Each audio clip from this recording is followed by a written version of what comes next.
Allons à présent à la découverte de cette jeune dame, fierté de toute une nation. Elle fait partie des rares femmes béninoises qui excellent dans le domaine scientifique. Son rêve est de voir une Afrique sans bactéries résistantes aux antimicrobiens. Ses travaux lui ont d'ailleurs valu d'être lauréate du prix Jeune Talent 2023 L'Oréal UNESCO pour les femmes et la science de l'Afrique subsaharienne.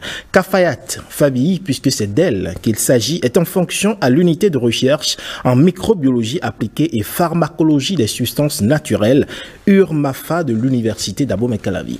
Focus sur le parcours de cette doctorante. Déjà toute petite, elle rêvait de sauver le monde. En grandissant, je voulais devenir médecin afin de soigner les gens ou même apporter un remède au sida. Un rêve nourri et entretenu au fil de ses années d'études.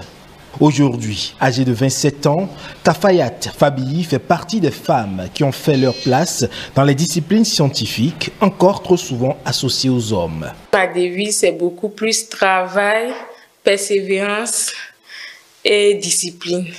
Titulaire d'une licence en analyse biomédicale et d'un master de recherche en microbiologie moléculaire et médicale, elle est actuellement doctorante en microbiologie à l'école doctorale Sciences de la vie et de la terre de l'université d'Abomey-Calavi. Ses travaux de recherche portent sur la résistance aux antimicrobiens. La résistance aux antimicrobiens, en effet, est un problème de santé mondial maintenant, puisque l'OMS estime que si rien n'est fait d'ici 2050, la résistance aux antimicrobiens causerait 10 millions de décès par an. J'ai décidé de travailler principalement dans l'écosystème du lac Nokoué. Dans le lac Nokoué, aux alentours du lac Nokoué, il y a beaucoup de bactériophages que j'ai décidé d'isoler et de tester leur activité maintenant sur les bactéries multirésistantes qui causent les maladies chez les personnes âgées ou les personnes immunodéprimées et chez les animaux. C'est d'ailleurs grâce à ces travaux que cette passionnée de recherche a été détectée pour faire partie des jeunes talents du programme L'Oréal UNESCO 2023 pour les femmes et la science de l'Afrique subsaharienne. J'ai accueilli ce prix avec joie. Il a permis à ce que mes travaux de recherche soient connus à l'international. Cet accomplissement, à la fois personnel et professionnel, n'est pas le fruit du hasard.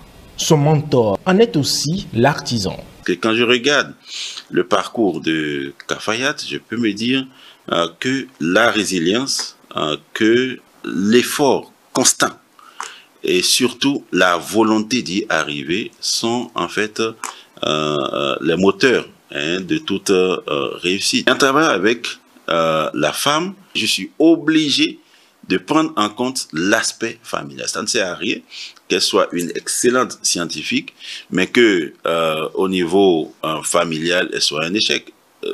Je n'aurais pas atteint mon objectif. Avec le prix Jeune Talent 2023 L'Oréal UNESCO, c'est l'URMAFA de l'université d'Abomey-Calavi qui est désormais en pole position. Tout de suite, ça crée une saine émulation parce que ça montre aux autres femmes qu'elles sont capables d'y arriver. Et derrière, ça va lui permettre de faire une thèse formidable.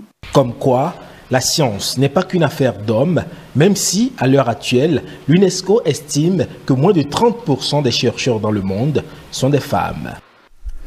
Et sur un autre registre, le groupe de presse ITV, composé des médias Eden TV et Diaspora FM, a marqué une pause festive de 3 jours à l'occasion de ses 10 ans d'existence.